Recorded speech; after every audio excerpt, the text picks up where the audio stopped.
राधे राधे, जय श्री कृष्ण। आज आप सब लोग अजय एकादशी की कहानी सुनेंगे इस वीडियो में। तो आज सुनते हैं अजय एकादशी व्रत कथा।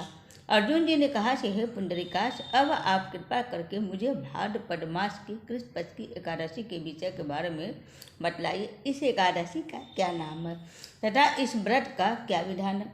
इसका व्रत करने से किस फल की प्राप्ति होती है? श्री कृष्ण जी ने कहा कि हे कुंती पुत्र, भाद्रपद मास की कृष्ण पक्ष की एकादशी को अजय एकादशी कहते हैं। इसका व्रत करने से सभी पाप नष्ट हो जाते हैं। जो मनुष्य इस दिन श्रद्धापूर्वक से भगवान का पूजन करते हैं, उनके सभी पाप नष्ट हो जाते हैं। इन लोक और परलोक में सहायता करने वाली इस एकादशी व्रत के समान संसार में दूसरा कोई अन्य व्रत नहीं है। अब ध्यानपूर्वक से इस एकादशी के महात्म को श्रवण करो। पौराणिक काल में अयोध्या नगरी में एक चक्रवर्ती राजा राज करता था। उसका नाम हरिश्चंद्र था। वह अत्यंत वीर, प्रतापी तथा सत्यवादी था। प्रभु इच्छा से उसने अपना राज स्वप्न में एक ऋषि को दान कर दिया तथा परिस्थितिवश उसे अपनी स्त्री एवं पुत्र को भी बेच देना पड़ा। स्वयं वह एक चंडाल का दास बन गया। उसने उस चंडाल के यहाँ शवों का अंतिम संस्कार करने वालों से कर लेने का काम किया, किंतु इस आपत्ति काम में भी सत्य का मार्ग नहीं छोड़ा। जब इसी प्रकार से उसे अनेक वर्ष व्यतीत हो गए तो उसे अपने इस नीच कर्म पर बड़ा दुख हुआ तथा वह इससे मुक्त होने का उपाय खोजने लगा।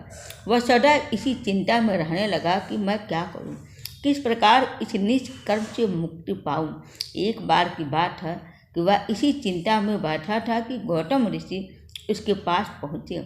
हरिश्चंद्र ने उन्हें प्रणाम किया तथा अपनी दुख भरी कथा को सुनाने लगा। राजा हरिश्चंद्र की दुख भरी व्यथा को सुनकर महर्षि गौतम भी अत्यंत दुखित हुए तथा उन्होंने राजा से कहा कि हे राजन, भादों के कृष्ण पक्ष की एकादशी का नाम अजय है। तुम उस एकादशी का विधान पूर्वक से व्रत करो तथा रात्रि को जागरण करो, इससे तुम्हारे सभी पाप नष्ट हो जाएंगे।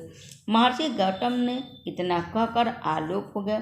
अजय नाम की एकादशी आने पर राजा हरिश्चंद्र ने महर्षि के कहे अनुसार विधान पूर्वक से उपवास तथा रात्रि जागरण किया। इस व्रत के प्रभाव से राजा के सभी पाप नष्ट हो गए। उस समय स्वर्ग में नगाड़े बजने लगा तथा पुष्पों की वर्षा होने लगी। उसने अपने सामने ब्रह्मा, विष्णु, महेश तथा देवेंद्र आदि देवताओं को खड़ा पाया। उसने अपने मृतक पुत्र को जीवित तथा अपनी पत्नी को राजसी वस्त्र तथा आभूषणों से भरपूर देखा। व्रत के प्रभाव से राजा को पुनः अपने राज्य की प्राप्ति हुई। वास्तव में एक ऋषि ने राजा की परीक्षा लेने के लिए यह सब कौतिक किया था, परंतु अजय एकादशी के व्रत के प्रभाव से ऋषि द्वारा रची गई समस्त माया समाप्त हो गई तथा अंत में हरिश्चंद्र अपने परिवार सहित स्वर्ग लोक को गया। हे राजन, यह सब अजय एकादशी के व्रत का प्रभाव था। जो मनुष्य इस उपवास को विधान पूर्वक से करते हैं तथा रात्रि जागरण करते हैं, उनके सभी पाप नष्ट हो जाते हैं तथा अंत में वे स्वर्ग को प्राप्त करते हैं। इस एकादशी व्रत की कथा के श्रवण मात्र से ही अश्वमेध यज्ञ के फल की प्राप्ति हो जाती है। कथासार मनुष्य को भगवान के प्रति पूर्ण श्रद्धा रखनी चाहिए। जटिल परिस्थितियों में भी जो मनुष्य सत्य का मार्ग नहीं छोड़ते, वो अंत में स्वर्ग को जाते हैं। सत्य की परीक्षा जटिल परीक्षाओं में ही होती है। तो उम्मीद करता हूँ आप सबको मेरा वीडियो पसंद आया होगा। हरे कृष्ण, हर हर महादेव।